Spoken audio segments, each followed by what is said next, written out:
And welcome guys. एक बार फिर से आप सभी लोगों का स्वागत है आपके अपने यूट्यूब चैनल स्टडी फन में, जहां आज हम करने वाले हैं railway NTPC and group D के टॉप 25 जीके के क्वेश्चंस। तो चलिए गाइस स्टार्ट करते हैं।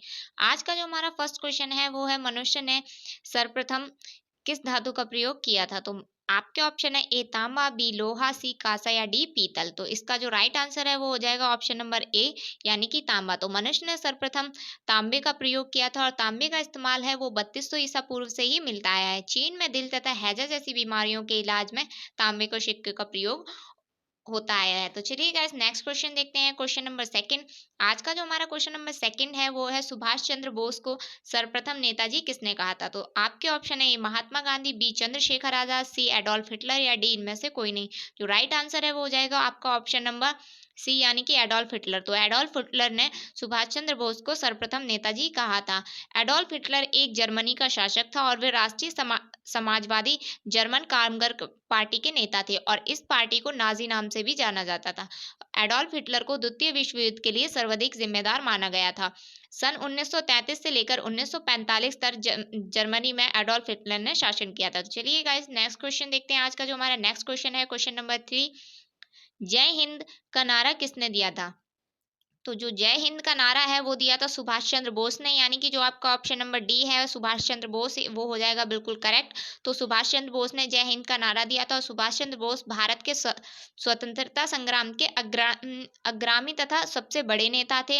अंग्रेजों के खिलाफ लड़ने के लिए उन्होंने जापान के सहयोग से आजाद हिंद फौज का गठन किया था, जिसमें उनके द्वारा जय हिंद का नारा दिया गया था और यह बाद में भारत का राष्ट्रीय नारा बन गया था। सुभाष चंद्र का जन्म 23 जनवरी 1897 को हुआ था और उनकी मृत्यु 18 अगस्त 1945 को हुई थी। चलिए गाइस नेक्स्ट क्वेश्चन देखते हैं। आज का जो क्वेश्चन नंबर 4 है हमारा वो है, 14वीं लोकसभा के अध्यक्ष कौन थे? तो 14वीं लोकसभा के अध्यक्ष थे वो थे सोमनाथ चटर्जी, यानी कि जो ऑप्शन नंबर बी है हमारा हो जाएगा बिल्कुल राइट, सोमनाथ चटर्जी। तो चलिए गाइस नेक्स्ट क्वेश्चन देखते हैं। नेक्स्ट क्वेश्चन है हमारा क्वेश्चन नंबर 5। राष्ट्रपति को समाधान की शक्ति संविधान के किस अनुच्छेद के अंतर्गत दी गई है?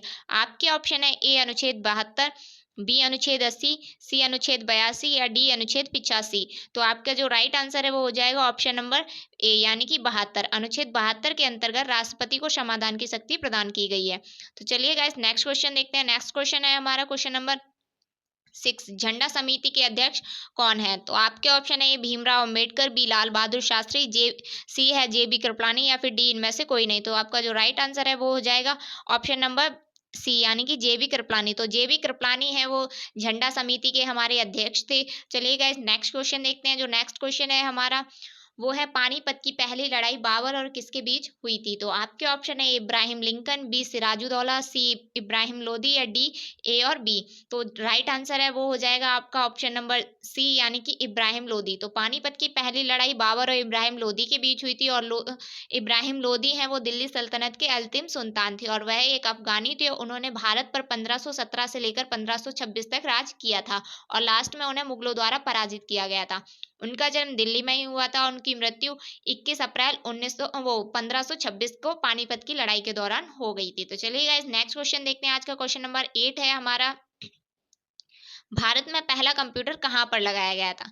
तो भारत में जो पहला कंप्यूटर है वो बैंगलोर में लगाया गया था, यानी कि जो ऑप्शन नंबर ए है आपका बैंगलोर, वो हो जाएगा बिल्कुल राइट आंसर। और कंप्यूटर का आविष्कार 19वीं शताब्दी में एक प्रसिद्ध मैथमेटिक्स प्रोफेसर ने किया था, इसलिए उन्हें फादर ऑफ कंप्यूटर के नाम से भी जाना जाता है। तो चलिए गाइस नेक्स्ट क्वेश्चन देखते हैं। नेक्स्ट क्वेश्चन है हमारा क्वेश्चन नंबर 9। प्रथम लोकसभा का गठन कब हुआ था? तो प्रथम लोकसभा का गठन है वो 6 मई 1952 को हुआ था, यानी कि जो ऑप्शन नंबर बी है 1952 आपका हो जाएगा बिल्कुल करेक्ट। तो प्रथम लोकसभा के अध्यक्ष हैं वो गणेश वासुदेव भावलकर थे और इनका जो कार्यकाल है वो 15 मई 1952 से लेकर 27 फरवरी 1956 तक था। तो चलिए गाइस नेक्स्ट क्वेश्चन देखते हैं। Question number 10। तो क्वेश्चन नंबर 10 है, विदेशों के लिए भारतीय राजदूतों की नियुक्ति कौन करता है? आपके ऑप्शन है ए प्रधानमंत्री, बी सचिव, सी जज या डी राष्ट्रपति। तो जो आपका राइट आंसर है वो हो जाएगा राष्ट्रपति, यानी कि ऑप्शन नंबर डी। तो राष्ट्रपति हैं वो विदेशों के लिए भारतीय राजदूतों की नियुक्ति करते हैं। तो चलिए गाइस नेक्स्ट क्वेश्चन देखते हैं। Question number 11। क्वेश्चन नंबर 11 है, महात्मा गांधी को अधनंगा फकीर किसने कहा था? तो महात्मा गांधी को अधनंगा फकीर है वो चर्चिल ने कहा था, यानी कि ऑप्शन नंबर सी है इसका हो जाएगा बिल्कुल राइट आंसर, यानी कि चर्चिल। तो नेक्स्ट क्वेश्चन देखते हैं। नेक्स्ट क्वेश्चन है हमारा, राजस्व सुधार करने में अकबर की मदद किसने की थी? तो राजस्व सुधार करने में अकबर की मदद है वो टोडरमल ने की थी, यानी कि ऑप्शन नंबर ए टोडरमल हो जाएगा बिल्कुल करेक्ट। टोडरमल अकबर के नवरत्नों में से एक थे। टोडरमल का जन्म लहरपुर में हुआ था। यह सीतापुर जिले में स्थित है और अकबर के समय में से प्रारंभ हुई भूमि पैमाइश का आयोजन है वो टोडरमल द्वारा ही किया गया था उस समय में। तो चलिए गाइस नेक्स्ट क्वेश्चन देखते हैं। जो नेक्स्ट क्वेश्चन है हमारा क्वेश्चन नंबर 13। नालंदा विश्वविद्यालय विशेष रूप से किस विषय में विद्या का महान केंद्र है? तो आपके ऑप्शन है ए संस्कृत, बी उर्दू, बी बौद्ध धर्म, सी उर्दू या फिर डी इनमें से कोई नहीं। तो आपके जो राइट आंसर है वो हो जाएगा बी यानी कि बौद्ध धर्म। तो नालंदा विश्वविद्यालय विशेष रूप से बौद्ध धर्म की विद्या का महान केंद्र है। तो चलिए गाइस नेक्स्ट क्वेश्चन देखते हैं। नेक्स्ट क्वेश्चन है हमारा क्वेश्चन नंबर 14। कौन सा देश हीरो की कटाई के लिए प्रसिद्ध है? तो नीदरलैंड है वो हीरो की कटाई के लिए प्रसिद्ध है, यानी कि जो ऑप्शन नंबर डी है आपका नीदरलैंड हो जाएगा करेक्ट। नीदरलैंड यूरोप महाद्वीप का एक प्रमुख देश है और यह उत्तरी पूर्वी यूरोप में स्थित है। नीदरलैंड की राजधानी है वो है एम्स्टर्डम और राष्ट्रभाषा वहाँ की डच है। तो चलिए गाइस नेक्स्ट क्वेश्चन देखते हैं। नेक्स्ट क्वेश्चन है हमारा क्वेश्चन नंबर नेक्स्ट है 15। बक्सर का युद्ध कब हुआ था? तो बक्सर का जो युद्ध है वो हुआ था 1764 में, यानी कि जो ऑप्शन नंबर आपका 1764 बी है वो हो जाएगा बिल्कुल करेक्ट। 23 अक्टूबर 1764 को बक्सर का युद्ध हुआ था और जो 1757 है उसको प्लासी का युद्ध हुआ था 1757 में, यानी कि ऑप्शन नंबर ए है। जो नेक्स्ट क्वेश्चन देखते हैं। नेक्स्ट क्वेश्चन है हमारा डेनमार्क ईस्ट इंडिया कंपनी की स्थापना कब हुई थी? तो डेनमार्क ईस्ट इंडिया कंपनी की स्थापना है वो हुई थी 1616 में, यानी कि ऑप्शन नंबर ए है 1616 ईस्वी वो हो जाएगा आपका करेक्ट। और जो ऑप्शन नंबर बी है 1919 उसमें हिंद स्वराज पुस्तक लिखी गई थी। और 1926 ऑप्शन है जो सी उसमें चीन ने भारत पर आक्रमण किया था और जो 1972 है उसमें कुछ नहीं हुआ था। चलिए गाइस नेक्स्ट क्वेश्चन देखते हैं। नेक्स्ट क्वेश्चन है हमारा क्वेश्चन नंबर 17। टेलीस्कोप का आविष्कार किसने किया था? तो आपके ऑप्शन है चार्ल्स डार्विन, बी गैलीलियो या सी ए और बी या फिर डी इनमें से कोई नहीं। तो आपका ऑप्शन बी है वो हो जाएगा बिल्कुल करेक्ट, यानी कि गैलीलियो। तो गैलीलियो ने टेलीस्कोप का आविष्कार किया। तो चलिए गाइस नेक्स्ट क्वेश्चन देखते हैं। नेक्स्ट क्वेश्चन है क्वेश्चन नंबर हमारा 18। किस देश में इनकम टैक्स नहीं लगता है?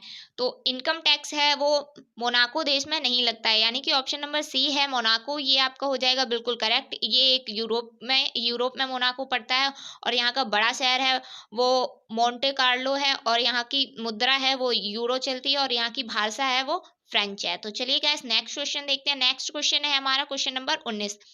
वर्ष 1975 में आपात स्थिति के समय भारत के राष्ट्रपति कौन थे? आपके ऑप्शन है A Pandit Jawaharlal Nehru, B Fakhruddin Ali Ahmed, C Indira Gandhi या डी एपीजे अब्दुल कलाम। तो आपका जो राइट आंसर है option number B Fakhruddin Ali Ahmed वो हो जाएगा बिल्कुल करेक्ट आंसर। तो 1975 में जब आपातकाल की स्थिति लगी थी तो फखरुद्दीन अली अहमद हमारे भारत के राष्ट्रपति थे।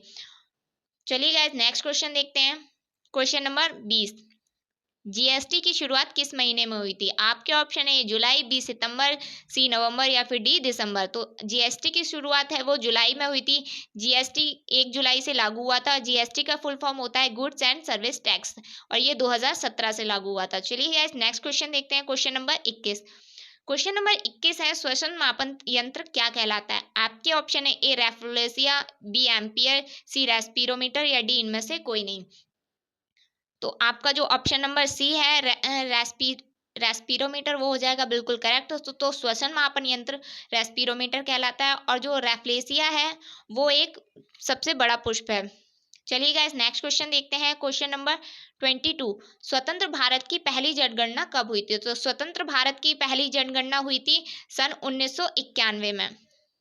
तो 1991 91 में भारत की स्वतंत्र भारत की पहली जनगणना हुई थी और ये जनगणना है वो 10 वर्ष में एक बार होती है। तो चलिए गाइस नेक्स्ट क्वेश्चन देखते हैं। नेक्स्ट क्वेश्चन है हमारा भारत का भूगोल नामक पुस्तक किसने लिखी है? तो आपके ऑप्शन है महात्मा गांधी, बी आर्यभट्ट, सी टॉलमी या फिर डी उपरोक्त सभी। तो आपका जो राइट आंसर है वो हो जाएगा ऑप्शन नंबर सी यानी कि टॉलमी। तो भारत का भूगोल नामक पुस्तक टॉलमी ने लिखी है। तो चलिए गाइस नेक्स्ट क्वेश्चन देखते हैं। नेक्स्ट क्वेश्चन है हमारा क्वेश्चन नंबर 24।